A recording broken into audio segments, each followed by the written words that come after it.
Hey everybody, I'm Jim Stingle, columnist for the Journal Sentinel. You know, Milwaukee has a lot of great landmarks, and then it's got some pretty quirky ones too.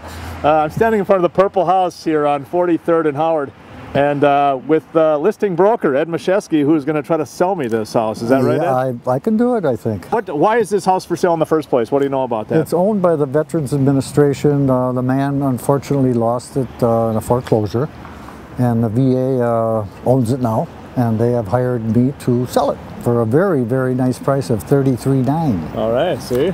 You too can own the Purple House.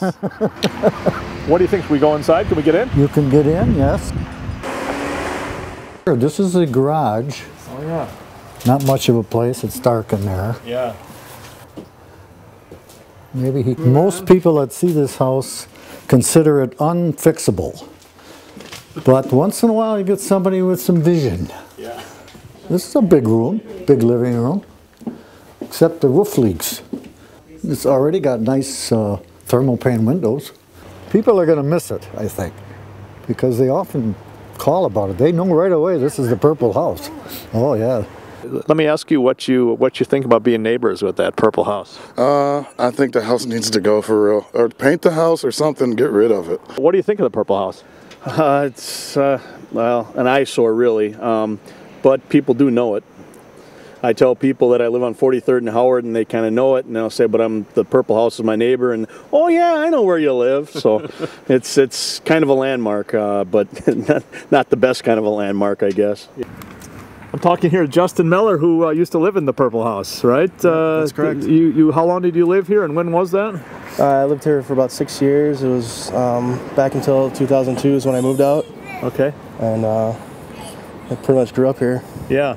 So this was the house that your mother and father bought this house and lived in this house. Did they buy it at sometime in the 1990s? Do you know? Yeah, my father got a job working for the city, being an arborist, and he had to live in the county of Milwaukee. So we picked this place, and then me and my mother moved out of South Milwaukee and moved here.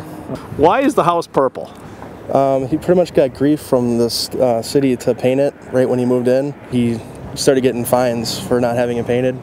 So he decided to paint it his favorite color, which he would say lavender, but you know, it's purple. And then it was my mother's idea for the flowers and everything. He always liked, you know, he was an arborist, so he liked all kinds of flowers, and yeah, he decided to paint those on. Did he paint those on, or did your mom paint those on? He did some of them, like the harder to reach ones, but the ones that looked better were the ones for my mom.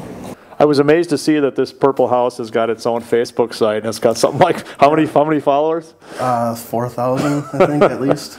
And didn't particularly care for this, even though he worked for the city for a while. He didn't care for the way the city was coming down on him all the time, right? For the stuff in the yard, vehicles, whatever it might be. Yeah, he had a chainsaw down his fence one day because it was 6 foot and it had to be down to 4 in front. So he took a chainsaw to it? Yeah, he walked out there and buzzed it, the whole thing.